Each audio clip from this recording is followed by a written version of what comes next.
नमस्कार, मेरे साथ क्राइम सीन देख रहे हैं आप और आपके साथ मैं हूं स्मिता रिशाल। क्राइम सीन में हम हर बार ऐसे अपराध की बातें करते हैं जिनकी जड़ें बहुत गहरी होती हैं। उसके आगे की और उसके पीछे की कहानी मैं आपको समझाने की कोशिश करती हूं।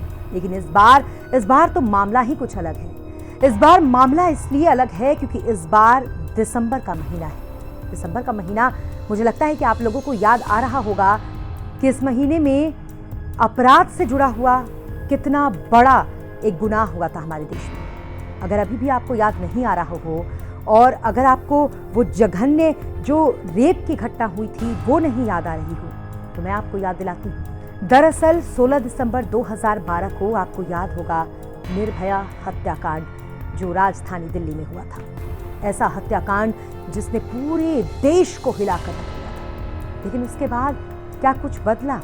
इतनी आवाजें उठी, इतने सारे लोग एक साथ आए, लगातार उनको फांसी की सजा की मांग भी हुई और फांसी भी हो गई उन हत्यारों को। ये कहा जा रहा था कि अगर फांसी हो जाएगी तो एक नजीर पेश होगी और उसी नजीर से जो आगे अपराधी होंगे वो डरेंगे। लेकिन ऐसा हुआ क्या? क्योंकि ऐसा लगता तो नहीं। निर्भया तो आज भी है। कल शहर और था, आज शहर और है। कल राज्य और था, अब राज्य और है। जगह और है। बदल जाती हैं उम्रें, खत काठे बदल जाते हैं, उनके रंग, उनके स्वरूप बदल जाते हैं। लेकिन क्या निर्भया बदलती है? नहीं, क्योंकि घटनाएं लगातार उसी तरीके के जघन्य रेप की वारदातों की, गैंग रेप की वारदातों की आए दिन सामने आती है।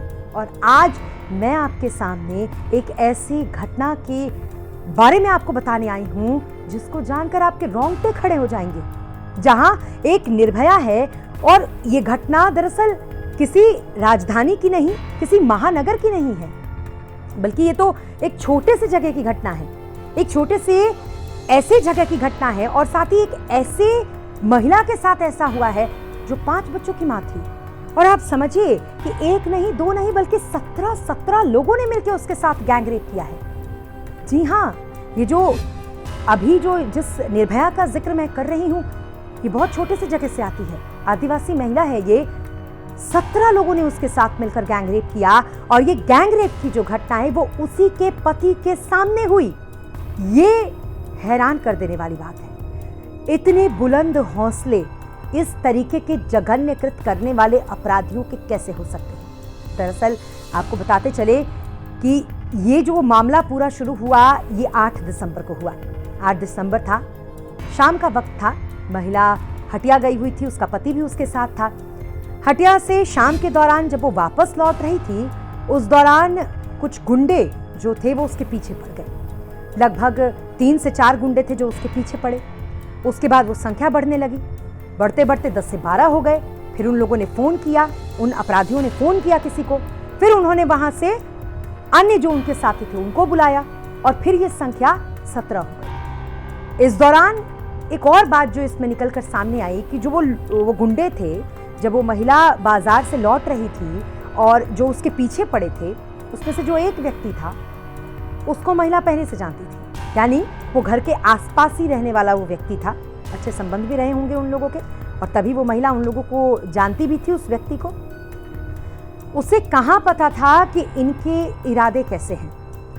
जब 17 वहां पर इकट्ठा हो गए, फोन कॉल करके उन सभी ने अपने साथियों को बुलाया। जब 17 के 17 एक जगह इकट्ठा हो गए उसके बाद उसके पति को, जो महिला का पति था, उसको वहीं पर थोड़ी दूर पर जहां पर उन्होंने इस घटनाक्रम को अंजाम दिया उसे थोड़ी सी दूरी पर ले जाकर उसको पहले बंधक बनाया।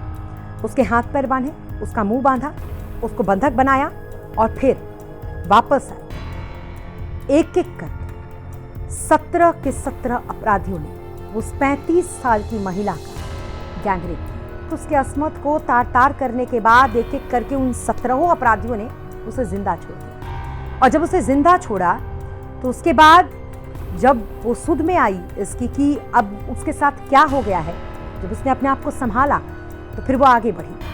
पहले तो उसका पति, जिसको उन लोगों ने इस घटनाक्रम के बाद मुक्त किया। शायद हो सकता है उन लोगों ने ये सोचा होगा कि आदिवासी हैं, क्या कर लेंगे, कहाँ तक जाएंगे, कि कौन इनकी कितनी सुनेगा। समाज में हमारी ऐसी व्यवस्थाएं भी हैं कि ऐसा होता भी है कि जो सबसे पीछे पायदान के लोग हैं उनका सुना भी कम जाता है। शायद ये भी मंशा रही होगी और यही शायद वजह भी रही होगी कि उसे जिंदा छोड़ दिया। उसके बाद शाम को ही फिर वो महिला थाने पहुंचती है और वहां पर जाकर वो जब अपने साथ हुई ये तमाम घटनाक्रम जो है उसके बारे में बताती है। हालांकि इसमें पुलिस की अच्छी भूमिका थी। वो इसलिए कहेंगे क्योंकि पुलिस ने इस पूरे मामले में त्वरित कार्रवाई की। जो व्यक्ति था जिसको पहले ही महिला ने अपना जानने वाला बताया था, पहले पुलिस ने उसी को पकड़ा। जब पुलिस ने उसको पकड़ लिया तो फिर पुलिस ने इसके एक एक करके तार खोलने शुरू किए कि आखिरकार इस घटना में और कौन कौन शामिल है, जिसको उसने बुलाया था वो कौन कौन है। वो बचता रहा, देखिए अंत तक वो बचता रहेगा। वो इसमें किसी और के ऊपर कोई और इसका जिम्मेदार है ये बताता रहेगा पुलिस को, नई कहानियां जो हैं वो गढ़ता रहेगा। पुलिस वहां पर पहुंची जहां पर महिला के साथ ये इस घटनाक्रम को अंजाम दिया गया था। एक एक करके साक्ष्य जुटाए गए। जब साक्ष्य जुटाए गए तो जिस तरीके से महिला ने जो बातें कही थी उसके आधार पर वहां पर बाकायदा प्रूफ भी मिले और इसी को आधार बनाते हुए जिस व्यक्ति को महिला पहले से पहचानती थी उसी को गिरफ्तार किया गया था और उसके बाद उसको पुलिस ने उठाया। जैसा कि मैंने आपको बताया कि पुलिस का अपना तरीका होता है सवाल निकालने का, जवाब निकालने का, जो उनके साथ संलिप्त थे उससे पूछताछ करने का। उसी तरीके के हिसाब से पुलिस ने उससे पूछताछ भी की और अब उसको जब लगा कि अब मामला फंस चुका है, अब वो बचने वाला नहीं है और अंत तक तो उसने कोशिश की थी कि किसी और के माथे पर ये सब डाल के वो एकदम बेदाग होकर निकलेगा, लेकिन ऐसा हुआ नहीं। पुलिस ने जब शुरू किया तो फिर जो मुख्य आयुक्त जिसको उठाया था पुलिस ने, जिसको अभी तक सिर्फ संदेह के आधार पर उठाया गया था, सिर्फ महिला के कहने के आधार पर जिसको उठाया गया था, उसका नाम मंगल मोहाली था। और ये मंगल मोहाली ही, आप यकीन नहीं करेंगे, जो उस महिला का जानने वाला भी था, उसी के साथ जहां वो रहती थी उसी के बगल में वो रहता था, यही मेन अभियुक्त था। और वो जो 17 लोग थे जिसमें से 12-13 लोगों को तो उसने खुद स्वीकार किया कि उसने फोन किया था और उसने फोन करके उन लोगों को बुलाया था और बाकी के 4 लोग तो बाद में है। हालांकि उसी के कहने पर, मतलब जब उससे पूछताछ आगे बढ़ी तो उसी के पूछताछ के आधार पर तुरंत पुलिस ने फिर कार्रवाई की और उन 12-13 लोगों को बुलाया गया और उसके बाद 12 तारीख जब आई, 12 दिसंबर, तो उस दिन बाकी के जो 4 लोग थे उनकी भी गिरफ्तारी हो गई। अब इनके साथ जो होगा वो तो न्यायालय उसके बारे में फैसला करेगा कि इनके साथ क्या करना है। लेकिन ऐसी घटनाएं जो लगातार आती हैं, जिसमें मैंने आपको शुरुआत में ही जिक्र किया था निर्भया का, और क्योंकि दिसंबर का महीना शुरू होते ही यकीन मानिए मुझे लगता है बहुत सारे देश में हमारे ऐसे लोग हैं जिनके जहन में ये जरूर आ जाता है कि क्या हो गया था, लेकिन वहीं पर सब चीजें खत्म नहीं हो गई। निर्भया तो कल भी थी, निर्भया तो आज भी है और निर्भया आने वाले समय में भी होगी। हम और आप अगर इस तरीके से इन मामलों पर गौर नहीं करेंगे, देखेंगे नहीं, जो जघन्य अपराध की घटनाएं आती हैं जिसमें समाज को जागरूक होने की बहुत ज्यादा जरूरत है, अगर नहीं होगा तो यकीन मानिएगा सड़कें तब भी डरावनी थी, सड़कें अब भी डरावनी रहेंगी, रातें तब भी डरावनी थी, रातें अब भी डरावनी रहेंगी, हालात तब भी डरावने थे, हालात अब भी डरावने रहेंगे, अस्मतें तब भी लूटी जाती थी, अस्मतें अब भी लूटी जाएंगी। सांस बेजार करना है या नहीं करना है ये तो वो अपने आप तय कर लेते हैं। इस बार मुझे लगा कि दिसंबर का ये महीना और 16 दिसंबर से थोड़ा हम आगे बढ़ चुके थे, इसलिए इस कहानी को बताना आपको बहुत ज़रूरी था, जो ये घटना हुई इस आदिवासी महिला के साथ। और साथ ही साथ ये कि देश की राजधानी हो, महानगर हो, ये ज़रूरी नहीं है, छोटे जगहों से भी ऐसी घटनाएं आती हैं और बहुत ज़रूरी होता है कि जब ऐसे छोटी जगहों से ऐसी घटनाएं आएँ तो इस पर भी आपका रुख हो, जहाँ पर 35 साल की महिला के अस्मत को तार-तार कर दिया जाता है।